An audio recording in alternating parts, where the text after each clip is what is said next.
In a world of endless fandoms, one podcast dares to cover them all. Welcome to Between Two Batcaves, your go-to HQ for everything from comics to the screen and all the IP in between. Join your hosts, Austin and Jordan, for weekly coverage of the comics, shows, and blockbuster hits that keep us coming back for more. So thanks for hanging with us and being part of the next entry into the Batcave saga. All right, hello, and thanks for hanging with us today on this episode of Between Two Batcaves. We are your hosts. I am Austin Luke, and he is Jordan Brownstein. And today, we will be discussing the newest MCU television Marvel Spotlight show, Wonder Man. Before we can do that, few things we got to get through. First of all, if this is your first or 42nd episode with us, thanks for watching. Tangent on that. This is technically our second 42nd episode. Story Elaborate. about that for the listeners. I request Story about that for elaboration. Jordan, because I realized that I didn't tell you this. My bad. As you know, my week was crazy. But Yeah, we've been through that's a lot not the past why. few days. That's not why our episode didn't go up. Our episode didn't go up because, so for those who don't know, last week we recorded an episode discussing our thoughts on the first episode of A Night of the Seven Kingdoms, which we are both really enjoying. We also did some trailer reviews. We did a trailer review for Invincible Season 4, Maul, Shadow Lord, and the new Yoshi trailer for Super Mario Galaxy movie. That we did. Jordan had a great idea to do live trailer reactions. It was a great idea, and It didn't work out.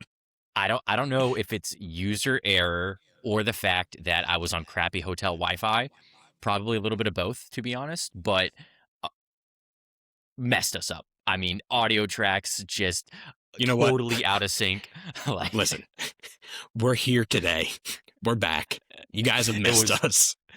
Maybe we'll I- figure out a way to get that out to you because, we got some time. But we'll keep that one in the bank for the Patreon. there we which go. we do Yeah. not have. But So we got a second Jackie Robinson episode though. So I was Silver lining there. trying to figure out how to like resync up the audio tracks. Couldn't figure it out. The mountain of work I had to get done for my job just started weighing in on me, and I was like, you know what? This episode, we're banking that one because I could would've- not figure out how to make it work.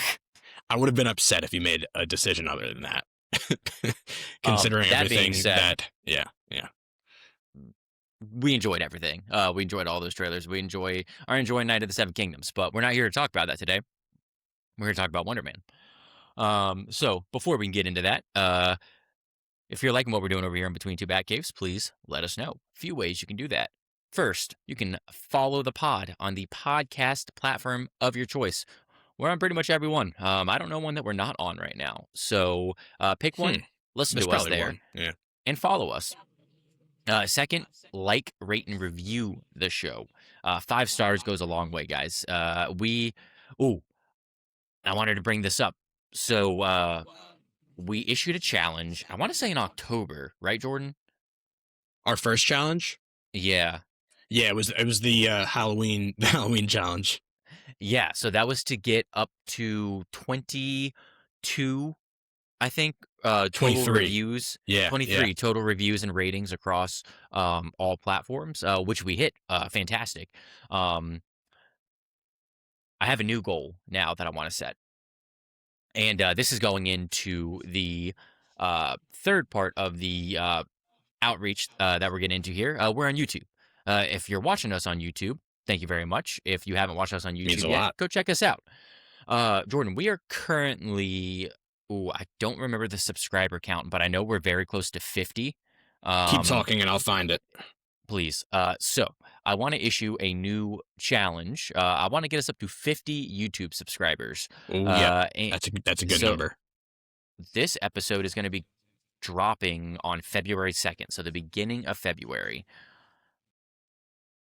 So I'm thinking we issue it as a month-long challenge, a short month, mind you. February Oh is yeah, shorter in days. and So we're a close. month to hit 50. What are we at right now?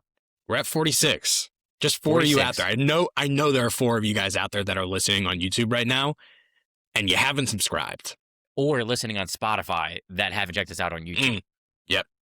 So we just need one per week, one subscriber per week on YouTube to hit this goal. Guys, please help us out. I don't know. We'll think about like maybe doing some type of like listener feedback, like a submit a question type deal. We answer it on the show. We'll workshop that and get it out next episode. But that's the goal for February. Let's get us to 50 subscribers on YouTube. I like it. Let's get us there. It's doable. It's just 4. Absolutely. Yeah, we grew a lot from the most recent episode that went up of the Batcave burning questions. Got a lot of new subscribers from that, so that was cool to see. Got a lot of answers to those questions. That we did. So yeah, guys, that's youtube.com/@between2batcaves. Go check us out. Like, follow, subscribe, and leave some comments. Let us know how we're doing. Lastly, all the other socials. We are on Twitter, Instagram, Facebook, Blue Sky, TikTok. Yeah, You that's got all us everywhere, man. at Between Two Batcaves with the number 2, except for Twitter. We are at B2 Batcaves with the number 2. Don't ask why. So that's everywhere you can find We us, don't know. except for our email at between2batcaves@gmail.com. If you have a book to write us or something, you have comments that won't fit in the comment section of a social post, hit us up over there. Shout out Did I miss Alec from anything, the Jordan? FFW Discord. No, I think you nailed it, man. You were in a flow state there, so I just wanted to let you ride the wave. I mean, listen, Good, because I don't have notes today. Nope, we're just kind of going, and that leads me to my next point, which is, like you said, we're talking about Wonder Man. There are a couple things that we have to just touch on briefly before we get to it. But we're gonna be breaking down Wonder Man today, and for our longtime listeners, you might recognize the format that we're doing this in. Going back to our early days, we're gonna hit this from a plot, production, performance standpoint. We're gonna try to talk about this show in those 3 lenses. Maybe after we give some, general overall thoughts about the show, try to keep it spoiler free. Talk about the context of the show within which that we live and all that has come before us, and really just get into the weeds and break everything down. That's what we have in store today. Who knows what we have in store next week, man? As you mentioned, we've had some weeks. The past week for both of us, for different reasons, has been hectic and chaotic and stressful, but we both, this hour and a half, 2 hours that we have on our Sunday mornings together, this is it's a constant, and we're going to be talking about something next week. Stay tuned to find out exactly what it is. Well, and what better way to unwind from a crazy week than with a surprisingly fantastic MCU show?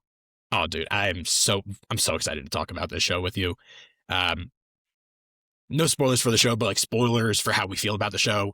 We haven't talked about it with each other except to basically just say we're super excited to talk about it. The show rocks. So aside from that, I don't know what your highlights are, what any lowlights might be. If you have any, we're going to get into all that. But yeah, man, it's nice to have just a baseline of like, this was really good, and we can go from there when we're talking about a Marvel show. So I think without further ado, let's first get into the Oracle report. Yeah, fill me in. What do we got going on? All right. Sad news to start. Unfortunately, Catherine O'Hara passed away this past Friday at the age of 71. Just an absolute icon. Going back to like Home Alone, Beetlejuice, more recently Schitt's Creek. She was I think she was like honestly my favorite part of season 2 of The Last of Us, the character that she played.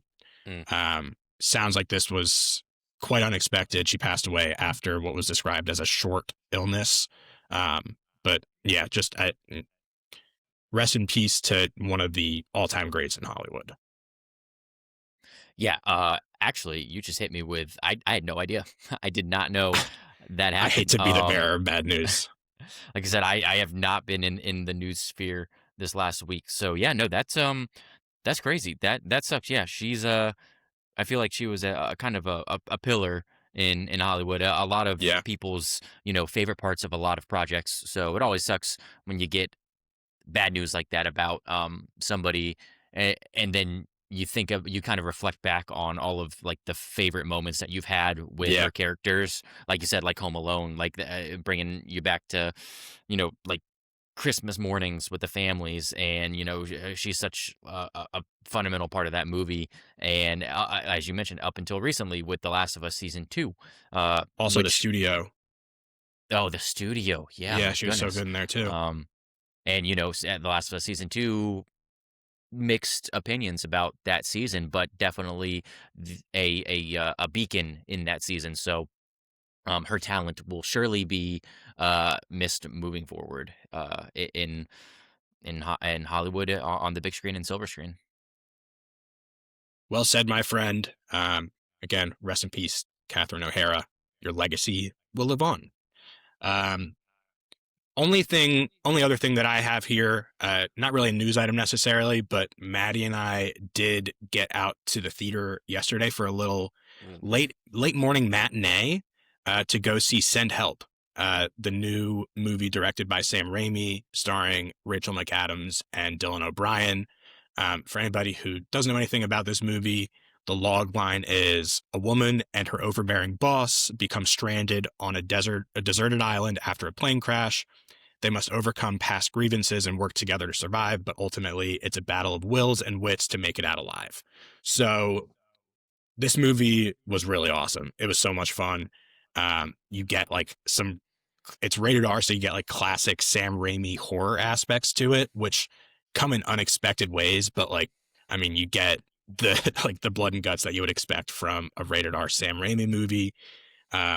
Great performances from the two leads. Dylan O'Brien just plays a jerk really well. He's basically playing the new CEO of a company that he's taking over for his dad, who passed away. His dad promised Rachel McAdams' character promotion to VP because she's like the unsung hero of the office, but like she's presented as like, like those like early 2000s movies where it's like you have a woman who's obviously beautiful, but they have her hair frizzled and she's like wearing frumpy clothes and wearing glasses. And at the end of the movie, Classic she gets a Sandra Bullock. makeover. Exactly. So it's that. So she's like a genius, but she's like presented as like somebody that nobody wants to be friends with and is like gross, whatever. And so she's like, they treat her horribly. And you just know, like, the conceit of the movie going in, and you just know these people are going to be punished terribly.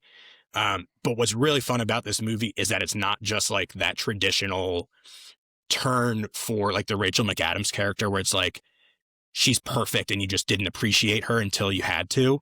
Like, sure, her character has some interesting twists in the movie too, and she's so funny in it, just like so compelling as a lead, and just like a lot of fun at the movie theater. We saw this again, like a matinee. So it was like a sparsely populated theater, but there were people there and they were active and engaged. Like there was a woman sitting a few seats to our left and she was like, "Oh no, sweetie, don't go in there. Don't do it." I love She was that. just there by herself and everybody was laughing, and just, it was good to get back out to the theaters. This is the first movie that I've seen, first 2026 release that I've seen so far this year. Um, two things about that. One, the theater experience you just described gave me a flashback to when you and I went to go see The Naked Gun together, and we had that person in the theater that didn't understand the satire of She was the like, "This is movie. just really bad police work." And she commented on everything. That was the best. Oh man, that was fun. Dude, it And might have been secondly, the same person. Secondly, yeah, no, I'm envious. I want to see this movie. Realistically, I'm just not going to get out to see it. It'll be a But good movie to catch on streaming. yeah, it's on my radar for sure. And Yeah. I love Dylan. I love Dylan O'Brien. I think Me he's too. a fantastic actor. I'm a huge fan of Teen Wolf. Yep. Em and I rewatched that a couple years back. I loved his character in that. I Tyler love everything Hoagland, that's where he pops got up his in. start. Yeah. Yeah, man. Yeah. Yeah. Actually, I just recently watched a YouTube interview with Dylan O'Brien promoting this movie. It's that, oh shoot, I can't think of the name of it to save my life now, which is embarrassing. But it's the one. It's like the Royal Court. You know what I'm talking about? Oh, Brittany Broski? Thank you, Brittany Broski. I love yeah. her. She's so funny. Yeah. And yeah, Dylan O'Brien's episode of that was hilarious. I love him. Remember a few years back when he was like going around as like a major fan cast for Nightwing? I would still support that wholeheartedly, I think. Yeah, no, I love Dylan O'Brien. So Yeah. glad you got to see this. Glad it was good. I will be checking it out when it gets to streaming. Definitely. Yeah, I think that's all I got. You want to get into Wonder Man? I would love nothing more than to get into Wonder Man. All right, let's get into Wonder Man. We're going to spend some time here talking about our thoughts and feelings on the show, but before we can do that, we have to talk about what happened just briefly. Honestly, this is a Spotlight series. It's a Marvel Spotlight series, 8 30-minute episodes, really character focused. So there isn't much plot here, but like what we have is great. Wait. So without further ado. Time out. Before you get into the Batcave recap, do you want to do like 2-sentence spoiler-free thoughts? Okay. Yes, I do. Let's do that. You're right. Okay. My spoiler-free thoughts for Wonder Man. It's a very well written, acted, and produced, self-contained drama story that just so happens to fall within the MCU. But it simultaneously tells its own story of the main two protagonists while doing a really, really surprisingly good job of expanding a little bit of the world within the MCU. It's a hit, in my opinion. I think that this surprised a lot of people. And I'm curious to see if we get any type of follow-up with this project, considering it was a Marvel Spotlight show. That's what I got. Yeah, I completely agree. This show it honestly blew my expectations away. Very kind of similar to Agatha in that sense, and also to where I wonder if this show came out a few years earlier, if it wouldn't be getting talked about even more than it is now, which I think we need to say, I think this series, as we sit and record here today on Rotten Tomatoes, has like a high 90% rating for critics. So not only do we like the show, people that are watching the show really like it. I think it also has a pretty high audience score as well. So the show is coming out now kind of almost in like this, limbo stage now where we're kind of just waiting to see what happens with Doomsday and Spider-Man, and we'll see what goes from there. If the show would have came out a few years earlier, we could be talking about it in a different kind of lens. But man, I am just so happy that this show exists, and it honestly gives me so much confidence going into Spider-Man Brand New Day, because we got to talk about the Destin Daniel Cretton of it all. And I think we will, maybe a little bit more in depth as we go through the episode today. But I just briefly just want to say, Destin Daniel Cretton is the creator. He directed a number of these episodes. And man, I mean, coming off of Shang-Chi into this, you kind of see some similarities, especially in like the first 2/3 of Shang-Chi, where it is really character focused and it feels intimate. And that's what we have here. And if we get that similar kind of tone for Spider-Man Brand New Day and just, really start interrogating Peter Parker and his psyche and his relationships with the people closest to him, I think that's all we could ask for in this next Spider-Man movie. Well said, my friend. Thank you. All right. Spoilers? Yeah, let's issue the spoiler warning here for Wonder Man. And Jordan, if you wouldn't mind filling the audience in on what happened in this show. I would be happy to.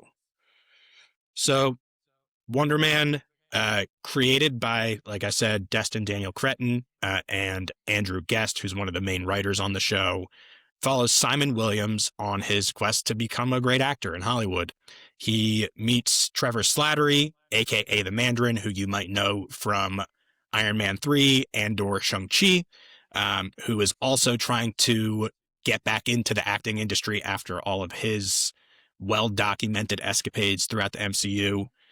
And they meet each other, and they both go out to audition for the remake of Simon's favorite 80s action movie, Wonder Man, which is being directed by legendary director Von Kovac.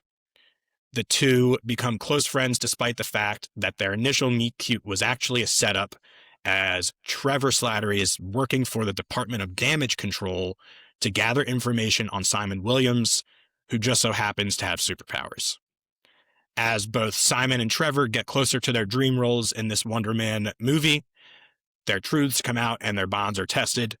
Simon's secret and the damages that it's caused, which would also get him banned from Hollywood, almost come out until Trevor takes the fall for him. Simon achieves fame and success through his turn as Wonder Man and uses it, ultimately, to break Trevor out of prison as the series closes. That has been your truncated Batcave recap for Wonder Man. Perfect. Yeah, before we get into this review today, brief explanation for those who might not know, and maybe for those who do know, but it's been a while since we've done this. So Jordan mentioned it previously. We're going to be doing our PPP review today on Between Two Batcaves. What that means is that we're going to be breaking down the show into 3 core elements to talk about it: the plot, the production, and the performance. We're going to use that blueprint to talk about the show. At the end, we will be giving each one of those categories a score out of 10, and then we will be averaging those scores out to give an independent score for each of us for the show and a Between Two Batcaves final score for this show. So if that's making sense to everybody, then let's get into it. Jordan, we're going to start here with plot. I think that's the beefiest of our P's. So let's start here. Let's start with, you mentioned it. This story is pretty, straightforward. It's a story about Simon Williams trying to become a successful actor. He has a love for the craft, and he's one of those guys that just nothing else is going to satisfy him. He doesn't just see it as a job. He sees it as who he is. Yeah. But also, at the end of the day, he has to make ends meet, and he's struggling to do so. So he is looking for that big break. He has to catch that big break in order to continue pursuing his dream. And that's really what this show at its core is about. And I'm trying to think of, within the MCU, of, such a centrally focused plot that we've had similar to this. And I can't, we've had character-driven stories like WandaVision, for example. Like you said, Agatha is a great comp, but I don't think we've had anything this internally driven before. I don't think so. That has been the nature of the MCU, is that when it's at its best, those character focuses are there and are prominent, but also in service and in tandem with big plot, right? That's just the nature of these comic book things. And like you said, the tie that we have is obviously that he just so happens to have superpowers, but the show doesn't revolve around that as its only point of conflict or plot driver. There's other stuff going on. And exactly, this is the second, I think, Spotlight series that we've gotten where Marvel has coined it a Spotlight. It's this, and it was Echo. Yeah. I think this is much more a Spotlight series than Echo was, which obviously had the Daredevil and the Kingpin ties and everything. This is just what it is. And you make some points. Well, actually, this is what it is, but I also think the MCU connections are there on the margins. For sure. Damage Control being such a major player. Yeah. We're not going to skip over that. There's some major things to talk about in terms of the MCU at large. There's the Damage Control side of things, and what I also love, and it's often played for comedy in the show, are the discussion around Trevor and his history. So like all the references to him being the Mandarin in Iron Man 3. And at one point he's talking, and like, I think he tells Simon, like when he's on the phone with Cleary, he's like, oh yeah, I was just on the phone with my buddy from a pocket dimension that I visited. So like you get the Shang-Chi reference there. And then obviously the Department of Damage Control stuff, which we can talk about here if you want. But I also, you made some interesting points about Simon as a character. And I think like we should start there by unpacking Simon a little bit more. Sure. Because you point out like this is the only thing that matters to him is like achieving his dream of becoming a successful actor. And he needs his one big break. But we like in the very beginning of the series, like he kind of has that, right? Like he has the role, a big role on American Horror Story. Yeah, I'm glad and you get into this. And he blows it because he's so neurotic and he lacks self-awareness to where he's like questioning and challenging every single line in the script. Like he just like, there's a balance between taking ownership over a character and just like having no self-awareness of what needs to be done throughout a production and what your role is as an actor. And he just can't get out of his way there, that he loses his role because he's gumming up the gears of like the production for the day. Like they're not going to accomplish what they need because he can't just go with the flow. And that is a recurring thing that continues to drag Simon down and get in his way and get in the way of him achieving his dream, which I just think is really interesting that he, like, I think my point here, and there are other sides to it, because I think he's self-centered and selfish, and he acknowledges that, but I don't think either him or Trevor are necessarily good people. But no, I would agree with that completely. What the show does so well, and like what it does so well to like make them compelling characters, is that the redeeming qualities that they both have is their friendship and their commitment to one another. And they're just interesting and complex and layered characters, not necessarily good people. And it's just their friendship being the core of the show it was brave. It was like who would have thought of that as the conceit for a Marvel Studios television show? And they killed it. Yeah. I like what you mentioned. A major point I wanted to make was like you have this initial scene with Simon getting canned from the American Horror Story production that he's on, playing a minor role, but he goes in and he, acts like kind of like he owns the place. He like as if his character is more consequential than it is. And it's kind of a case of, okay, well, he cares too much. That's part of it for sure. But it's not just that. It's that, sure, he cares too much, but also like he puts his foot in his mouth to the fullest extent. And also like it goes in the beginning, it's like, okay, he just really cares. But then it starts to get awkward because it's like, oh, you're being rude, like you are taking this 5 steps too far. You're now trying to control the lighting. You're trying to control the director, the writer.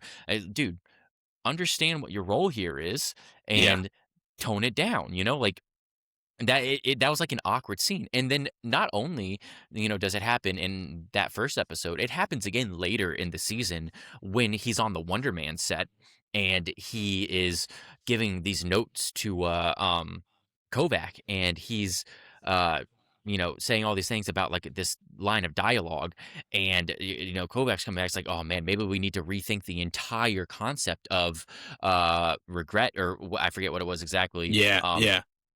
Altogether. And Simon's like, it's just a line, and Trevor steps in and he's like, shut up, take your foot out of your mouth, like let's stop, and so getting that continued through line of like he just can't stop getting in his own way, I thought was really good. And go ahead. No, I finish your thought.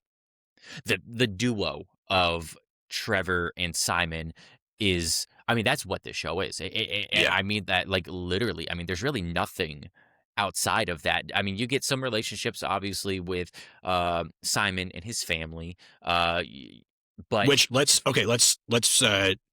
delve a little bit more into Simon and his family, because that becomes a huge part of his character and of like of how we get from point A to point B. because I think it's the third episode where Simon and Trevor go to his mom's birthday party. And man, you just feel so bad for Simon at this party because so we learned that like he lost his dad, and like that was obviously something that was like super traumatic for him and his dad. You kind of get flashbacks throughout the season of his dad taking him to go see Wonder Man in the theaters for the first time, and how like his dad supported his dream of acting. So there's obviously that tragedy there. And at the party, you see that like aside from his mom, his family treats him like crap. His brother is constantly trashing him and his dream of becoming an actor, which like he does have some valid points about how he does need to be able to support himself. Like if he's been living off of his mom his entire life, like there are conversations that need to be had about that. But the setting that his brother is attacking him in is ridiculous. His cousins start like talking insane crap about him in front of him to his face in Creole, not realizing that Simon, who is also Haitian, can understand Creole. So you just are like, you're going through this party, and at every turn, you understand why Simon kind of is the way he is. Mm-hmm. But then as the series goes on, as the season goes on, you see another side of it to where when you get to the point of the New York Times interview, Simon is freaking out, thinking about what his brother might have said about him to the interviewer. But then it turns out, no, his brother spoke about him glowingly and how proud he was of him. So, and then you also get the conversation between the two of them after the premiere of Wonder Man, where his brother is telling him about how proud he is of him. So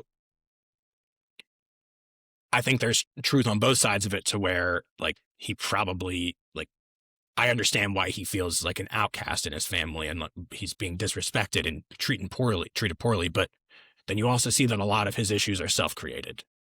So just super layered, and you just don't see that very often in like an MCU protagonist role.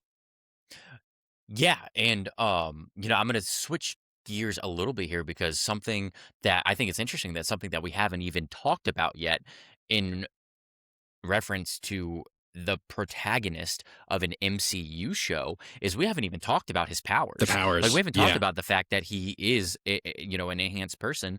And I think it's interesting that like that really isn't like at the forefront of this series. It's obviously a driving force because, Simon has had to conceal the fact that he has the powers. And the fact they're like triggered by his anxiety. Clause. Yeah. We'll talk about episode 4. We will. But I want to talk about that in the production lens, I think. I like that. Yeah. But yeah, no, this whole idea that, there's basically this like clause in Hollywood that like superheroes can't be part of Hollywood productions for liability purposes, I think is a really interesting angle for this show to take, because here you have Simon, who has these incredible powers. Granted, can't control them.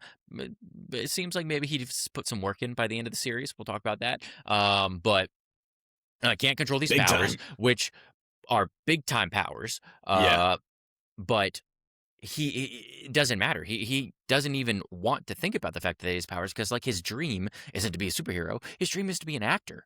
Like the powers are secondary to him. And the fact that he has to conceal they're a hindrance. He doesn't want them. Yeah. You're right. They're not secondary. They're a hindrance. So I want to ask you, like, how did you like the how we kind of got like the unveil of Simon as Wonder Man? We get these flashbacks. We start off the series with him watching the 80s movie Wonder Man, and we understand throughout the series that he loves this character because of the relationship that he built with his dad around it, and he feels like he was born to play this role. And then finally he gets the role, and this is a dream come true. His powers get in the way and potentially cancel his ability to be this character until his buddy falls on the sword for him. Saves the day. Again, another Mandarin call out. I loved that, by the way. And then to finally get the ultimate unveiling of what a cool like suit up scene we got of Simon in the Wonder Man costume, because it was just on set for a movie. Like I loved the progression of Simon becoming Wonder Man. I thought it was super cool. And you get the dramatic reveal of the suit, and then he's acting in the scene across from a green tennis ball. A tennis ball. Stick. Yep. Yeah. Yep. So the power side of it is so interesting to me because, as we've said, like it is not the driving force of the story. But naturally, I have so many questions about it. Like, we don't know what the source of his powers are. It doesn't matter to the show, but obviously that's something I'm naturally curious about. I think the showrunners did say that they discussed giving him a mutant origin story, but obviously that did not happen. And then we get the doorman, who obviously got his powers through some Roxxon sludge in episode 4, but there's no indication that that's what happened here. So obviously it's just not important to the story they were telling, but I'm so curious about what the source of his powers are. And, this is another can of worms that I don't know if we want to open up right now, but like my initial thought is I don't think we'll see him again in the MCU. I don't either. Unless the positive review of this show like gets Feige thinking like, all right, get Yaya over to London for Doomsday reshoots. We'll fit him in. I would love the that. The timing of that could make sense. But I'm not banking on getting an explanation of the origin of his powers at any point. So it's just interesting that like, I don't think either of us have too much Simon Williams Wonder Man background knowledge or connection to the comics character. No. So to somebody who was attached to like that original version, like this, I don't think this is close. Aside from like their aspirations to be an actor, I think they're completely different characters. Yeah. Don't quote me on that. But as somebody who doesn't have that background, like I'm fine with those changes, and I don't like need there to be the same kind of through lines with the power sets or anything. But yeah, it's just I think it's refreshing the way that the superpowered side of things is just kind of like a side dish to the show. Well, and I before we kind of move on from the Simon character, I do just want to, like you said, we're probably not going to really be getting much more time with this character, which sucks because, Yeah. what a great addition to the MCU.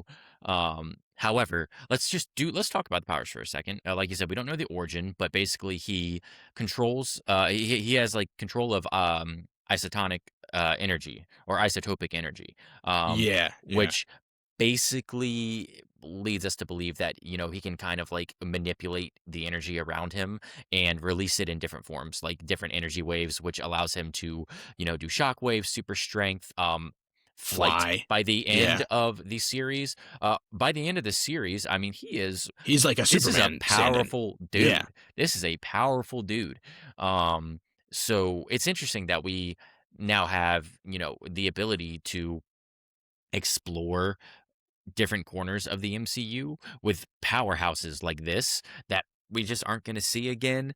We have a guy like this just out there that just broke into the Department of Damage Control Supermax prison and broke out the Mandarin. I know not the Mandarin, but and like just flew away, and that might be the last we see of either of them. It's crazy. I'm just imagining Simon Williams and Gaia out there somewhere, just playing chess on the moon, maybe. Oh man, like 10 years from now, we got to look back and just like create like a cumulative list of like the forgotten MCU characters. Yeah, forgotten, discarded. Yeah. So yeah, man, I love the Simon character. We talked about obviously Trevor Slattery, and the Mandarin character a little bit here. I remember when we got the announcement that Ben Kingsley was going to be in this show, we were like, oh, interesting. Like we kind of see the ties there because of like the Hollywood connections. I was like, oh, good comic relief. Like he's a fun character to have around in the periphery. He's the 1B to Simon's 1A. I did not expect him to be such a compelling force in this show. Nor did I. And this is one of my questions, and it goes back to like the casting news surrounding the show before it came out, because initially we had Bob Odenkirk, who was supposed to play Simon's agent. Yeah. And Yeah. then it was announced that it was going to be Ed Harris. Neither of those guys appeared in the show, and his agent ended up being played by, I had her name here, ended up being played by,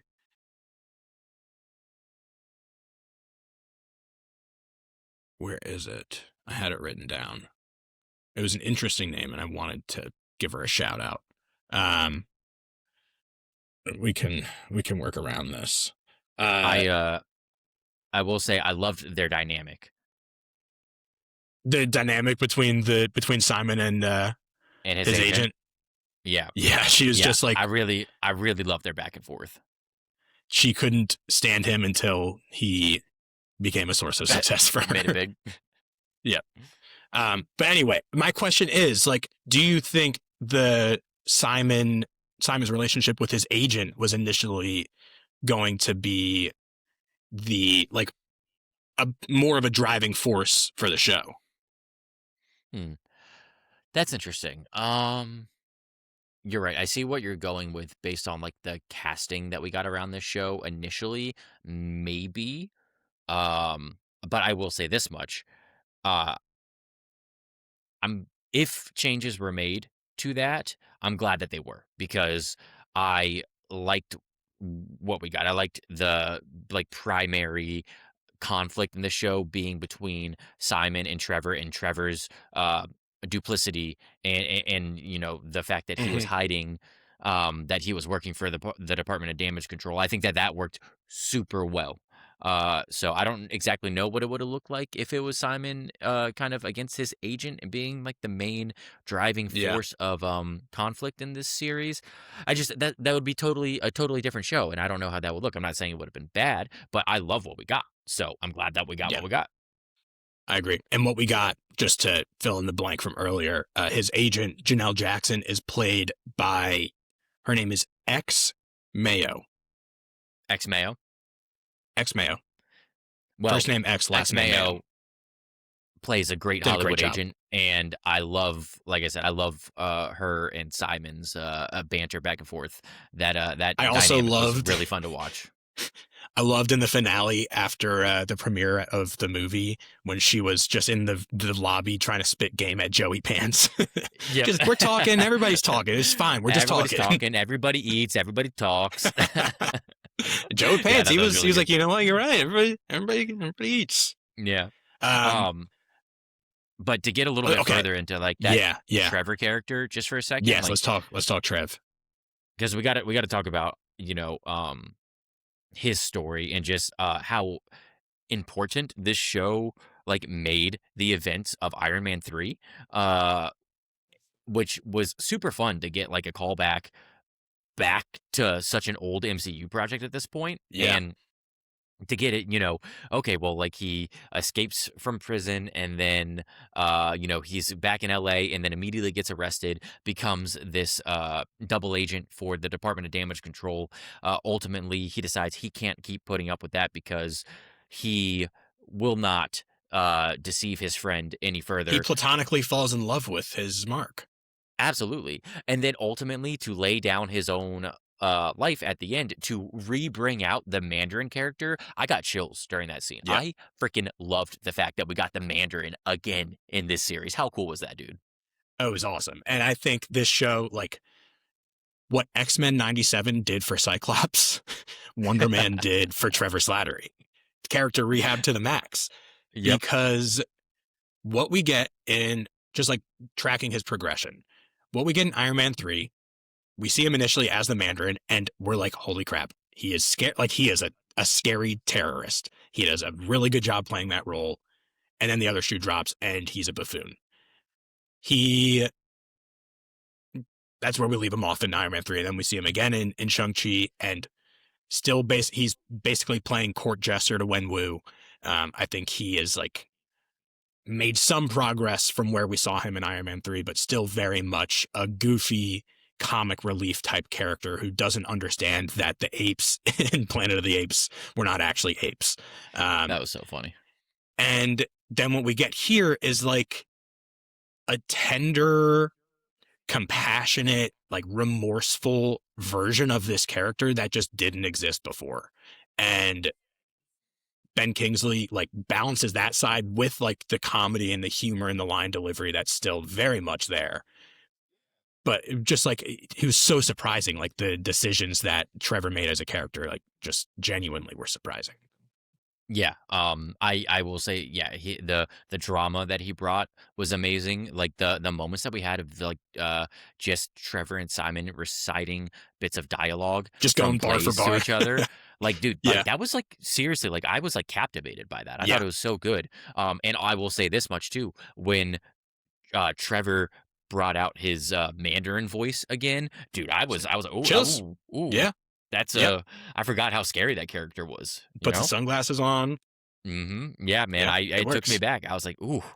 You cannot That's, deny the guy has the acting chops. Like what he did in the callback scenes when they were at Von Kovac's house doing their acting exercises. Like that's what got him the role as Barnaby. Yep. And yeah, I just like it's just like really, it's just refreshing to see that kind of character arc. And you do still get like the glimpses of the old Trevor in there, like how he remembers his time on what was the show that he was on with Joey Pants, where he says that Joey Pants got him kicked off the show. Hospitals, the South Shore Hospital. Maybe? Yeah, some the South Shore Hospital. But in fact, Trevor either convinced himself of the lie or just forgot the fact that like he got kicked off because he was a drunk and a drug addict and just like completely unreliable.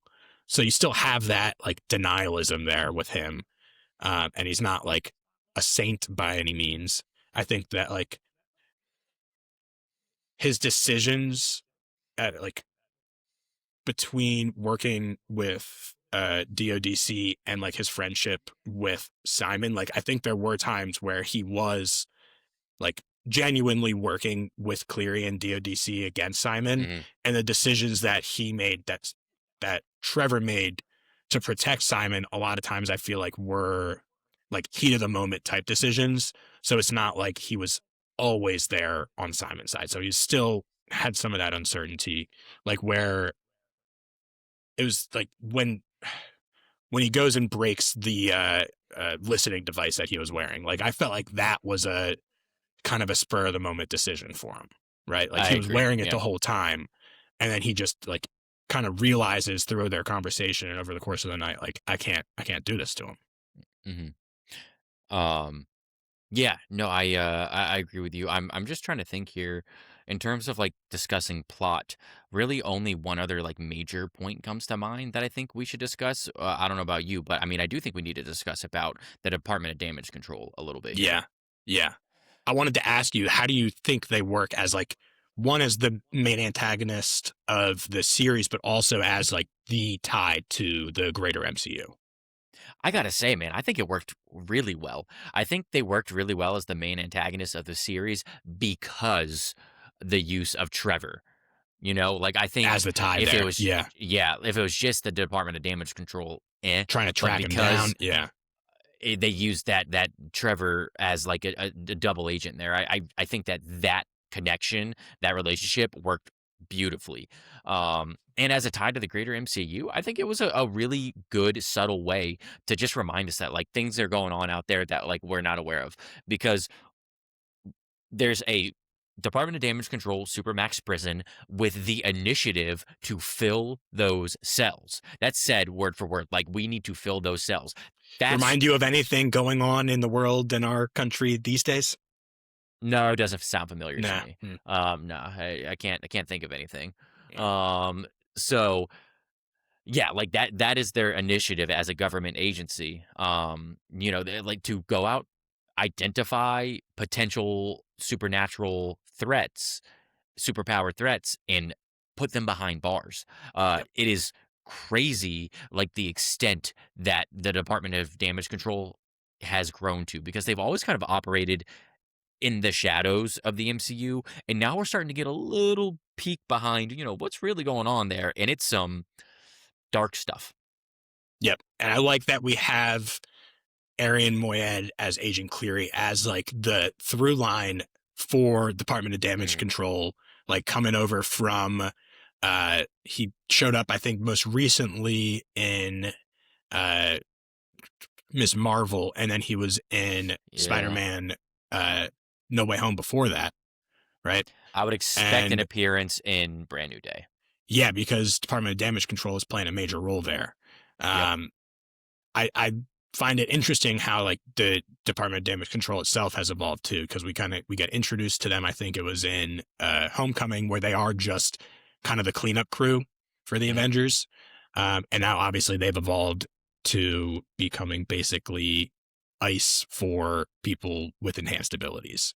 Yeah. Um, so I agree. I think that they were utilized well. I think the Agent Cleary Trevor dynamic was another source of comedy. Like anytime Trevor's showing up, any conversation he's having, I'm probably going to get a couple laughs in. Um, but I like that you kind of get like for him, Cleary's getting the pressure from his higher up to meet these quotas. So that I think without that piece there, like the Cleary specifically, like his character probably wouldn't have worked as well for me. But like just getting like that little bit to know that he is getting the pressure from his higher ups made his conversations with Trevor, I think, even more interesting. Yeah. Um, all right. What are you thinking? Any other major plot points? Any plot details here that you want to run over before we move into production? I think I might surprise you a little bit here. I'm gonna drop a slightly broken batarang here Ooh. In plot or production? in plot.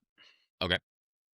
So one of the aspects of the show that I was most looking forward to was seeing the dynamic of like what it would look like to make a superhero movie in the Mm-hmm. MCU where superheroes exist.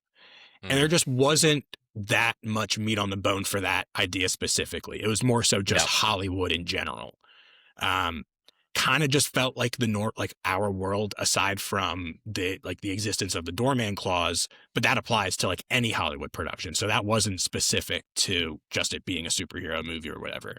Um, I just would have liked to have seen more about like what people's mindset was about the concept of the superhero movie in general when they had, when they had the Battle of Earth 5 years ago or whatever. I just think that was an interesting idea that wasn't mined as much as it could have been. That's a really good point. Yeah. By the time we get around to the production of Wonder Man, we're pretty late in the series, and so you kind of just get a little peek behind the scenes, and then movie's made. We're at the premiere. Yeah.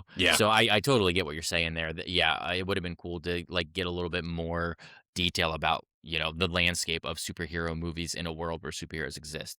Yeah. Um, The commentary that we get is more so just like it's like very much the studio, like Seth mhm, Rogen's show, but within the MCU. But like the kind of comments that you get are like the couple walking out of the premiere, like that third act battle scene was awesome. Yeah, I heard it was all yeah, done practically. Like that's a comment that could have been made in the studio. It yeah, doesn't take any of the context of the fact that these people probably saw Thanos get snapped to dust on the news. So like 100%. I just think there's more there that they could have done. Yeah, no, I'm with you. I'll throw out, I guess, like I don't know if I'd call this a broken battering or not. Just like kind of like a lingering question I have, just regarding like wrapping up the plot here, Yeah, is so you get the end of episode 8. You said we have Simon's agent, Janelle. She is like, hey, like you have your pick of your next projects. What's going to be next? And then you get this really cool like sequence where Simon is in this rural town studying for his next role, just trying to learn how to be an average everyday blue collar guy. he's just S- shadowing this guy like through every yeah, moment of his life. This random guy. yeah. Yeah. Turns out that this guy works for the Department of Damage Control, Super Max Prison. I loved that reveal. I thought this whole Oh, it sequence worked was. super duper well. I loved it. I loved that jump. My only problem with it is, so Simon has now broken Trevor Slattery out of Supermax Prison. Um, now what? I mean, like, is his acting career over? Like, he was clearly not Dude, studying for a role. Like, what's happening here? this, I think, honestly, I hadn't even thought about it until you brought it up, but I think it's actually a really smart tie to that opening scene on the set of American Horror Story, to where Simon has what he wanted. Like, he's there. He's got the role, American Horror Story. He's got the fame and the success from Wonder Man, and he can't get out of his own way. And it's for a Yeah. bad reason, I think, at the beginning, where he's like poking hole, like doing his whole tortured actor thing. But at the end, Mhm. it's different. He's throwing it away, making the sacrifice for somebody else. He's Yeah. making that sacrifice for Trevor, to where he probably knows, like, he's on, like, they probably got facial ID at that Supermax prison. He probably Somebody knows this is going to recognized tank. him. This is going to out him to the world as having powers. Like, I would think so. unavoidably, he has to be I would aware of think that so. risk. And so the fact that I'm not, like, as I'm talking it out, I'm kind of realizing it even more now, that, like, this ending works so well because it is that growth for Simon. Like, he's putting somebody else before him, and he's putting that friendship with Trevor before his what he thought was his dream of becoming an actor. And now he just, like, they're flying off into the sunset together. It's a Yeah. romance. You're right. It is totally a romance story. Yeah, no, my only question leaving it is just like, oh, like what happens with these characters now? Like, Simon and Trevor are just out there doing who knows what, and like you said, we're probably not really gonna find that out, and that sucks. But also, like, it was a great story, so okay. Yeah. You want to kind of move into the production side of things here? Yep. Let's do it. So I know we're going to spend some time focusing specifically on episode 4. So do you want to kind of go broad first and then focus down on episode 4? Sure. Yeah, just like production wise, what'd you think? What'd you think of the production of the show? I had like two major takeaways, I think, from the production side of things, aside from the Doorman episode of it all. One, I love the music in this show. Yeah, I noticed that Both too. the score and the soundtrack. I noticed in the credits, the composer is Joel P. West, who also the composer on Shang-Chi, which is another incredible score. I listened to that score a lot during law school when I was studying. I listened to it yesterday. It's really good. And so we get him back here, and, like, do we know who the composer for Brand New Day is? Ooh. If we get Joel P. West on Brand New Day, we might get, it's probably Giacchino. It's probably Giacchino. I was about to say it's probably Giacchino. Yeah, it's got to be Giacchino. But I think Joel P. West would do a great Spider-Man score. And then the needle drops. Like, there were some, like, unexpected bangers.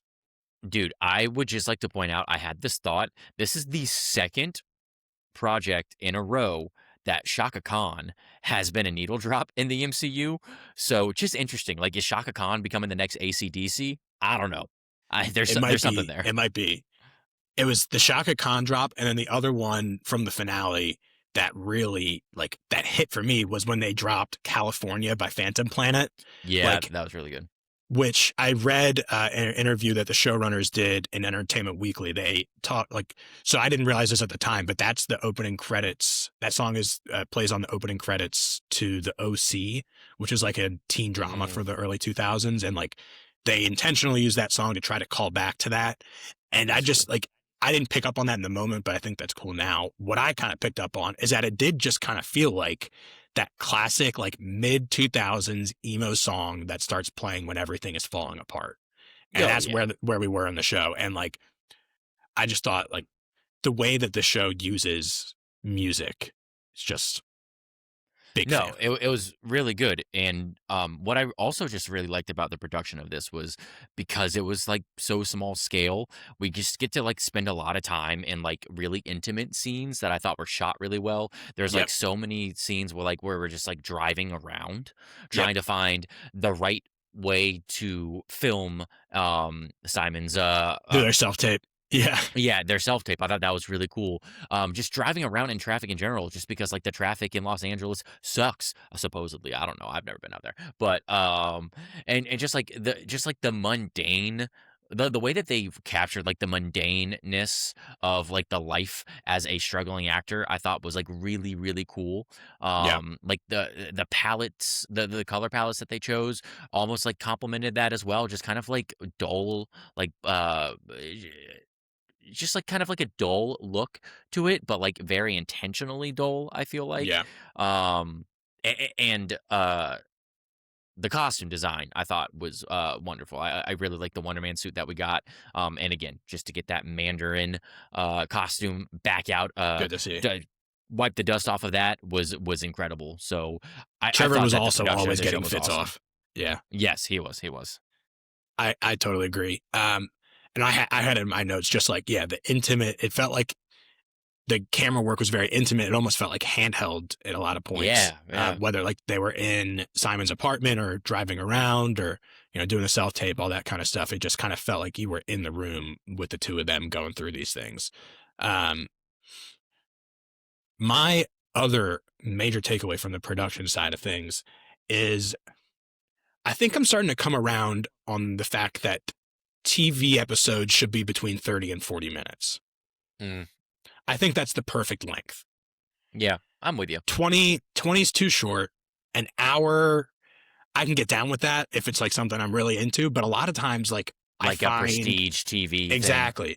But a lot of times, especially like if I don't know what I'm getting myself into, an hour-long runtime can feel like a barrier to entry. And I think 100%. I think the length of these episodes like lended itself to Maddie being more open to watching it and her like kind of falling in love with this show too. Like these episodes were an hour long. I think it would have been more of an uphill battle to get people to watch. No, yeah. So I think the episode length combined with like the bingeability of the show, like every episode, I think they nailed like that Netflix thing where episode ends, I want to start the next one. Yeah. So I just think that this show, I think the binge drop worked, and I think it was packaged well. I think the episode Yes. lengths, 8 episodes, it felt like it had a clear beginning, middle, and end, and I was along for the whole ride. Yeah, I actually I'm glad you brought that up. That's a question I wanted to ask you. I'll reiterate what you said. I think the episode length was great. The average time I think was like 32 minutes. Take away Yeah. about 2 minutes for intro and recap, so you're at 30 minus, maybe like 3 to 4 minutes for post for credits and stuff like that. You're looking at a total episode time that you're watching probably anywhere between like 26 to 28, 29 minutes, Right. which I think is like fantastic. Like you said, it's not too short, not too long. I really, really enjoyed it. Now, you brought this up, so I know your opinion now, but I did want to ask you, do you think that the release schedule helped this show? Because it was a major discussion point going into this, as it was with Echo and Ironheart. Yeah. Obviously, Echo got a full season drop like we did here with Wonder Man, and Ironheart had a very different, complicated release schedule with how they decided to do that. Initially, people were kind of down on the idea that this was going to get a full season drop. And I think you and I were kind of trepidatious about that as well, just because we want to make sure that these projects are being handled with the care that they deserve and not just, left to be forgotten. I think it actually might have helped this show. Yeah, I think it definitely did. One, because just like the nature of the show, we talked about it being very character focused, not much plot. I think if this were parsed out like weekly, people would have been really frustrated because how we get it now, you can just watch it through and it's like one cohesive story. You're not waiting for, you're not waiting a week between the end of episode 4 and the start of 5. And so I think getting into when we start talking about episode 4 kind of being its own standalone episode, I think that would have, this release strategy really boosted the value of that episode specifically. Because if you waited a week between the end of episode 3, where I'm trying to remember what the specific reveal at the end of 3 was. I remember. There was something big that happened. And then so you get that. And then you go, oh, that's when they got the callback, I think. Oh, right. I think that's when they that got was the a callback callback. episode. Yeah. And so that big shoe drop, you wait a week and you get the Doorman episode where you get like no real plot development on the Simon Trevor front. Oh, nothing. And you have to wait another week to get back into that. Like that 2-week wait to follow up on the main story, I think would have really hurt the show. It would have hurt the show. Yeah. Now I do still think that this like the timing of the release, like this should have came out within a year of Shang-Chi, I think. Right. Or within a year and a half or whatever. Problem. Exactly. So like in the time frame that the show was released, I think the binge drop was the right move, which I think honestly like a bold move on Marvel's part, because I think they know like when you announce that it's going to be a binge release, you know that's going to get a negative reaction. So yes, especially with characters with minority characters with minorities in the lead role. There's obviously a big topic, a discussion point right now with Marvel of how the projects that have minority leads tend are to the get ones that are getting the worse release schedules. Which I don't necessarily think is something that either of us disagree with, but what we both are saying is that we do think that this time it worked. I think that the fact that we could, I watched the show in 2 days, and the fact that I could sit down and I was glued to my screen because I was like, I need to figure out what happens with Simon. I need to figure out the end of the story. If I had to parse this out over the course of, 2 months, 6 weeks, whatever it might have been, would have been frustrating. I might have started to lose interest a little bit because of like how centrally focused it was. But I mean, I was glued to my screen. I freaking love this story, and I love that I was able to consume it all at once. And I'm wondering if maybe the Spotlight banner might be more conducive to that release schedule, but who knows? Yeah, I think that's right. I think it just gives me confidence that they are like trying to make the right decision for each project. Like I think the process, it gives me confidence in the process. I'll say that much. Yeah. Let me see. What episode 4? Okay. You want to talk about I think we got to talk about the Doorman episode. So you start here because I have some interesting thoughts. So kick us off with the Doorman episode. Okay. So like we said, we get the end of episode 3, I think, is when they get the call back on Wonder Man. And episode 4 is a black and white standalone episode documenting the rise and fall of, what was his name? Darnell Doorman Davis? Darnell Doorman Davis, played by Byron Bowers. Yep. So the rise and fall of Darnell Doorman Davis, who, starts out as a doorman at a club in LA, happens to chance upon a puddle of Roxxon sludge that basically turns him into the Spot from Across the Spider-Verse. And he basically uses these newfound abilities to rise to fame and success in Hollywood. And he develops a very close friendship and business relationship with Josh Gad, played by himself. They work in movies. He starts basically working as Josh Gad's assistant and becomes famous, and then gets a job in one of his movies. The shtick ultimately wears off for Doorman, and he goes back to do another movie with Josh Gad, where they're basically utilizing his powers in the movie. And Doorman at this point is, using substances full-blown alcoholic. Exactly. Like, he is not happy with his life, and he's not in the right state of mind. One thing leads to another. Josh Gad disappears inside of Doorman Davis, never to be found again. I don't know if he disappeared. I think he came up. I think that vomit was Josh Gad. You think that was Josh? I think that was Josh. J Gad? Yeah, I think J Gad was puked up. I'm choosing to believe that he walked through a door into a beautiful Josh Gad paradise, and that the vomit was just alcohol induced. That's extremely optimistic of you. That's just kind of, I'm making that choice. Yeah, that's the plot summary. So, I mean, yes. What do you think of this episode? I think it was such a fun Spotlight episode in a Spotlight series. Mm-hmm. Yeah, it was really cool. It was very different. I mean, this only works, I think, because it was a binge release, like I just said. Like, if there was a week set aside just for this episode, I would be frustrated. But I mean, we get like the hint, like the references to the doorman clause earlier in the series, so we know that that's something that's in place that prevents powered people from working in Hollywood. Right.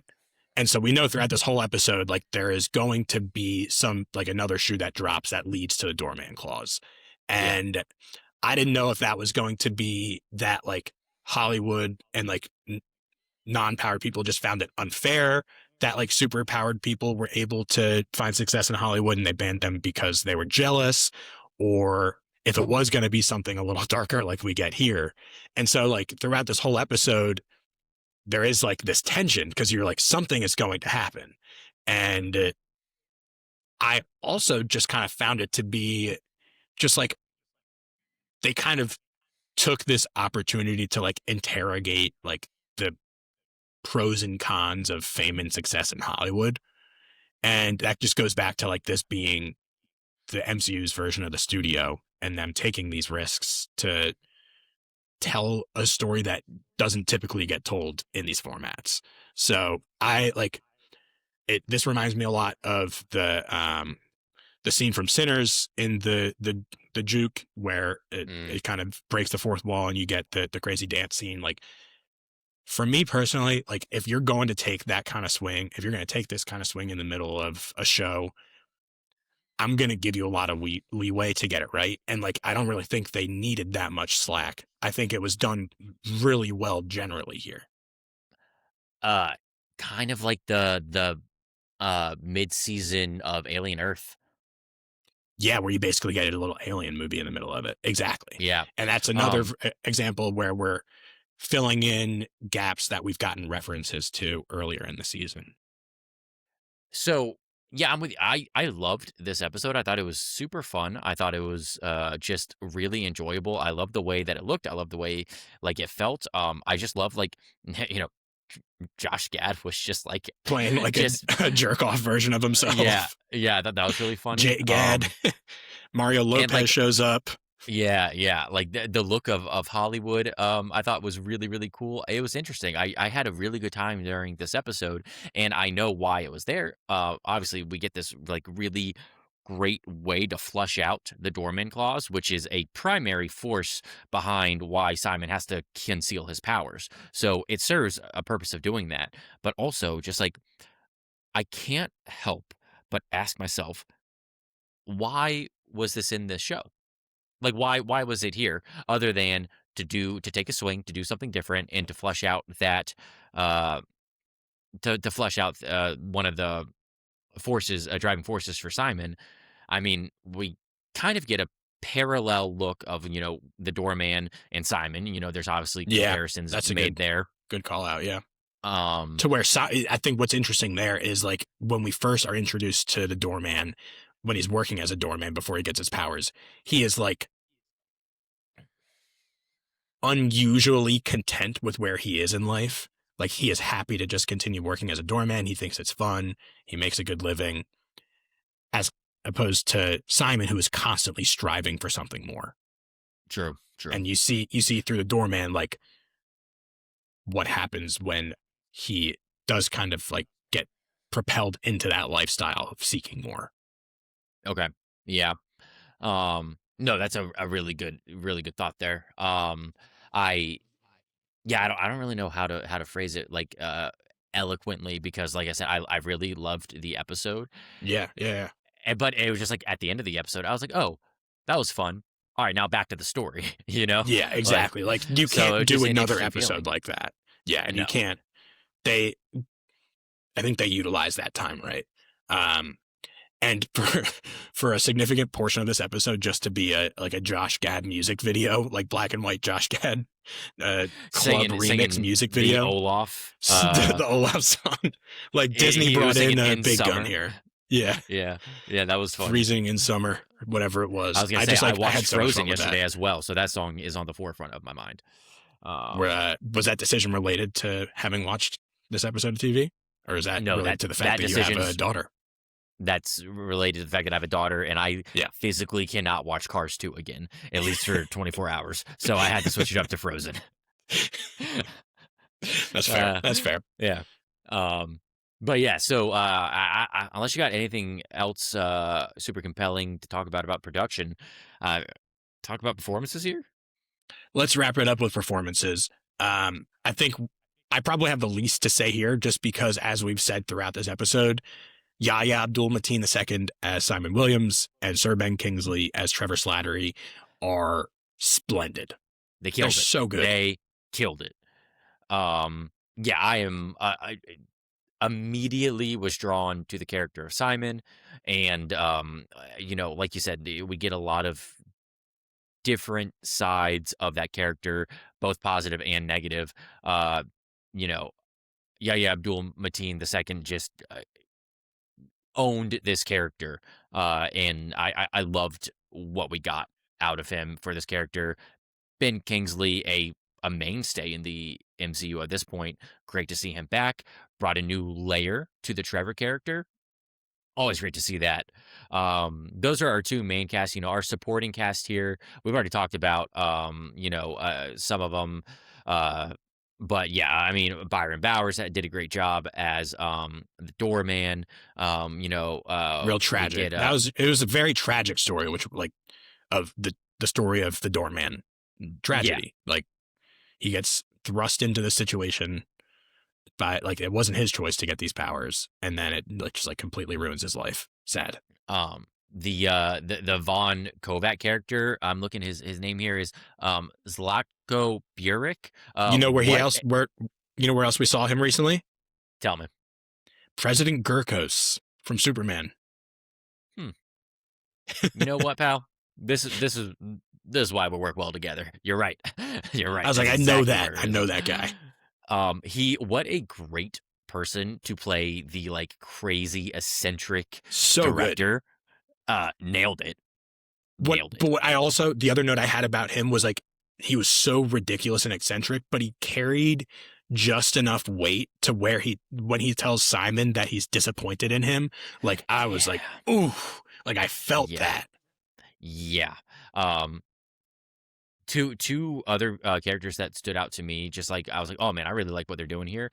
Simon's mother, played by Shola. I'm looking at her name here. Shola Adwuzi. I really just she just I was like, man, what a good mom. You know what I mean? What a good mom. I loved everything. I loved everything from his brother Eric. Yeah, man. I mean, honestly, the low point for me in performances for this season, and we don't get much out of her, was Vivian, Simon's ex-girlfriend. I honestly didn't even think about she was just on the periphery. Yeah. I totally agree. I think what Yahya did so well was just constantly having that darkness bubbling under the surface. It was there. You could tell he was suppressing those feelings the entire time. I just thought it was so subtle and well done. I also want to shout out I don't know who the actors are, but I think it was episode 6 where we get the buddy cop caper type episode of Simon and Trevor chasing down the kid who recorded Simon using his powers on his GoPro. The show could have gone off the rails here a bit, where we're getting into operation. the candy operation on the side, the chamoy. The chamoy, the business drama between Jaden and Esteban, could have lost me there. But I thought that it was just just another corner of this world that was just fun to be in. No, you're right. Yeah, good call there. I kind of forgot about that, but you're right. It could have gotten weird, but I was also, I loved what happened there. So I thought that was really fun. And then my last note here on performances. First, just shout out Joey Pants, getting Joe Pantoliano here talking about the benefits of investing in commercial real estate. Wasn't on my bingo card, but I'm thrilled that it's here. And finally, just again, I don't know who this actor is, but Cleary's boss, Maddie mentioned it as soon as he came on screen, and I was thinking it. He looks a lot like Conan O'Brien. He had the pompadour. He had the ginger hair, the pale face. I was like, I would love to see Conan in the MCU. Oh, it's only a matter of time. Yeah. But that kind of wraps my thoughts here on the on production, or sorry, on performance. Yeah, no, me too. So obviously we're gonna score this thing. Before we do, you wanna throw out a couple bat signal spotlights? Let's do it. That's a good call. Okay, so for those who don't know, bat signal spotlights, we just take a minute to highlight the character and the moment in this series that shined the brightest for us. I'll kick us off here. I'm going to start with a scene. I'm going to start with my bat signal spotlight scene, and for me, it is this is just off the cuff here, but for me, it is the end of episode 3, the scene where Trevor Slattery decides that he's going to throw out the wire that he's wearing for the Department of Damage Control. He's having this real internal conflict with that. You see him going out to take a pee. He throws it out. You turn around. Simon looks he's like hunched over. He's like something's wrong. Trevor's like, oh, what's happened? I'm so sorry. Like, what's wrong? And we both got the call back, And then it's just like from that moment on, it was like, oh, we're taking off. Like, we're into the next step of this show. That was like my heart soared. Like, I looked over at Maddie, and both of our jaws were just dropped. But it's crazy because like obviously they're going to get callbacks. We know the rhythm of like how the show's going to play out. But it was just like we were just so happy for both of them. Yeah, it was a really good scene. I like that one a lot. What about you? What's your bat signal spotlight scene? The other side of the coin, another Trevor Simon scene. This one from the end of episode 7, where Trevor admits to Simon that he's been spying on him for DODC. And I just think this was another like incredible showcase of both of their acting skills, where like the realization is playing over Simon's face and like the betrayal. And like you see Trevor is like trying to explain to him the situation. Like, yes, I was doing it, but like I was trying to help you. Like our friendship is real. And then like that leading into Simon's like ultimate breakdown explosion. I just think just really just conversational acting, really. Conversational and facial acting is all it was. And just like so much emotion conveyed through it. All right, characters. I think correct me if I'm wrong, but there's 2 that we're choosing from, right? I mean, it's the 2. Yeah, it's the big 2. So I'll take one and you take the other. And here's I'll let you have the main. I'll let you have the main character. I'll go with my bat signal spotlight character. I'll go with Trevor Slattery. I think I don't know if this was the original idea for the show or not, as you mentioned earlier. But what a compelling B to Simon's A. What a great driving force to keep Simon moving throughout the show. What a great twist that, he's working for the Department of Damage Control. So much drama and sadness and just like also like beautiful genuine friendship out of this character. And I've already said it, but at the end to get the reveal that like he's taking the fall for Simon through making this seem as if it was a Mandarin ploy all the time, I thought was genius. I loved it. Yep. So obviously Trevor's one of them. The other gotta be Von Kovac, right? Our guy. No, I mean, of course, like, yeah, this just a resounding success for the character, I think, of Simon Williams, like as the lead force of the show, to be able to be such like a complex, flawed character that we can still like root for wholeheartedly. I want to see more of him going forward. I'm not going to get my hopes up too high, but I do think that there is a chance, like I'm just going to pull up as I'm discussing the fact, like, this show is really well received. I think there is a chance that the reception the show is getting could lead to a return of this character in the MCU. I think they it's can possible. make it work. They can make it work. Yeah, man. Great series. Really, really enjoyed our time with this. Obviously, gonna be sad to see it go. and hopefully it's Okay. not the last time with Yeah. this character, but we'll see. We're sitting at 89% both for critics and audience on Rotten Tomatoes for Wonder That's Man. crazy high, man. That's crazy high. Yeah. All right. It's time for us to give our scores, I think. Let's do it. All right. So we already mentioned three categories here.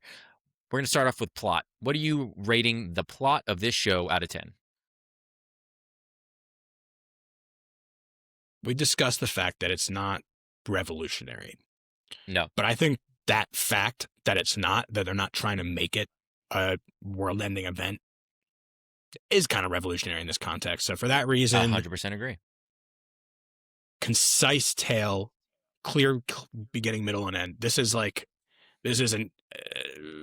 This is a 9 plot-wise for me. It's higher than I thought I would go, but like for what it's doing, I don't know how it could have been much better. Yeah, no, I'm with you. I gave it an 8. I think that you said it very well. It's such a small contained story.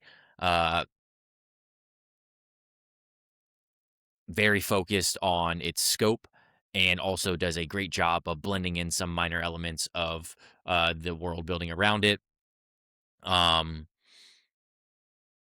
Couple little minor things, just like in terms of like the overall narrative of the series.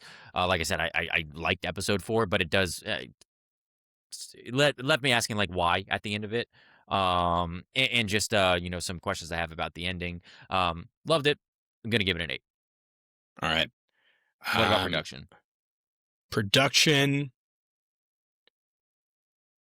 again, like I feel like consistency was king here. They made bold choices. They took risks with the release strategy and the episode format, and I think for the most part it all worked really well. So for that reason, and the music again, I'm thinking like an 8.5. Okay. I am gonna give this one a sorry, I'm trying to figure out my math here. Yeah, okay. I'm giving performance an 8. I'm gonna Okay. go with an 8 again. I really like what we did. I thought it looked good, sounded good. I Performance or production? I'm sorry, production. Okay. I also thought like I like the visualization of Simon's powers a lot, so gonna give it an 8. Agreed. All right, performance. Where are you landing? I'm gonna give it a 10. Our main cast of characters nailed it in every aspect of the role, in my opinion, and the supporting cast was small and contained enough to where each character got to shine and really have their moment, and I think everybody did a great job at it. It's a 10. Yeah.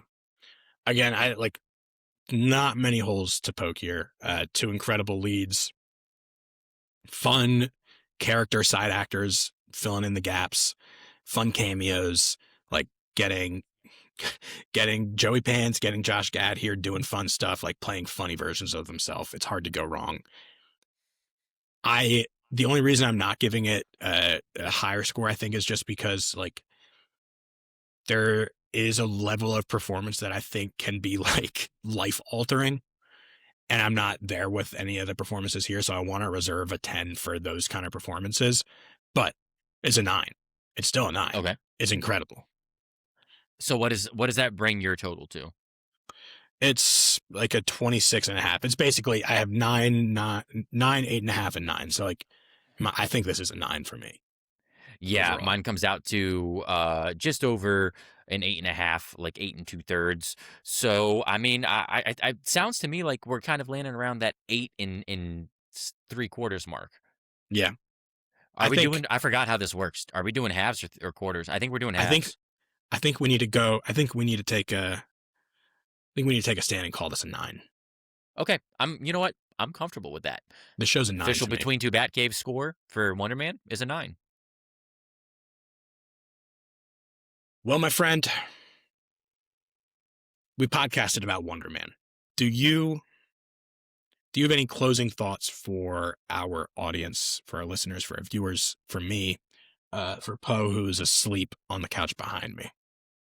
I always have thoughts for Poe, but I'll text him about it later. Yeah, I figured. Let's see. Nah, I mean, I had a great time. I really, uh, this weekend was a it was a much needed break from a hectic week that I've had, and so to be able to unwind with a great TV series was very enjoyable for me. I love watching this stuff. I love talking about it with you, and it was just really refreshing to have something come out like so well done for us to Yep. talk about in the MCU, something that we love so deeply. So just great all around, great. I'm with you there, buddy. I look forward to this time that we have every week to talk about the things that we hopefully get to love and enjoy. Um, what's next for Marvel? We have a bit of a gap here because obviously I think it'll probably Oh, be Daredevil. Daredevil. Daredevil coming in March. So we'll Which obviously be talking seeing Daredevil. the trailer for that play before each episode was got me going. Yeah, Childish Gambino, Daredevil action. Dude, so that show's gonna be here before we know it. March is going to be crazy. We're gonna have to figure it out. We got Daredevil, we got Invincible, we got The Boys. We're gonna have to figure something out. Well, luckily I sit for National Registry in like the first week of March, so after that I'll be able to chill a little bit more. So that's exciting. Well, I guess we'll wrap there, man. I mean, we could keep going, but I know we got lives to live, and I you got guys Costco out there hit today. Oh, not Costco, probably Trader Joe's, but we gotta stock up. Appreciate you guys. Thank you for hanging out with us on this second 40-second episode of Between Two Batcaves. As I mentioned at the top, things are a little fluid over here right now. We're kind of playing it by ear, seeing what catches our eye, what we want to talk about kind of week by week. So same goes out to you guys. We invite you to, make any kind of suggestions that you have of things that you think that we should be covering. I am kind of sporadically watching the new season of Primal, which is incredible, but doesn't really lend itself to podcasting very much. So, but if there's anybody out there who's also watching Primal and loving that, let me know. As also mentioned, we are on all the socials. We're on, what we got? We got TikTok, we got Blue Sky, we got Instagram, we got Facebook. We're there at Between Two Batcaves with the number 2. We are also on the app formerly known as Twitter at B2 Batcaves. That is also with the number 2. So please hit us up over there. Let us know what's going on in your neck of the woods. Anybody on the East Coast, hope you guys are staying warm, out of this ice just bombardment that we've gotten in the past week or so. But with that, we'll be around. We'll be back. So let us know what you're doing. We'll be back next week doing something. And before you close out of the podcast app of your choice, just a quick reminder to rate and review the show. 5 stars, couple words just to let us know how we're doing. Goes a long way, guys. And just a quick reminder here at the end as well. Help us achieve our goal for February. Get us to 50 subscribers on YouTube. We need 4 more. We need 4 more. I know there's one of you. Yeah. You know who I'm looking at. You're watching on YouTube and you're not subscribed. And that's a problem. You don't want him coming after you. I'm just saying. You don't want that. I know where you are. So yeah, guys, if you could help us achieve that goal, that'd be great. Maybe we'll workshop some stuff and see maybe about getting like a listener question segment or something if we hit that goal at the end of the month. Sure. That would be a lot of fun. We love doing stuff like that. So help us get there. So thanks for hanging with us, and we will see you next time. See you. Thanks, Howard.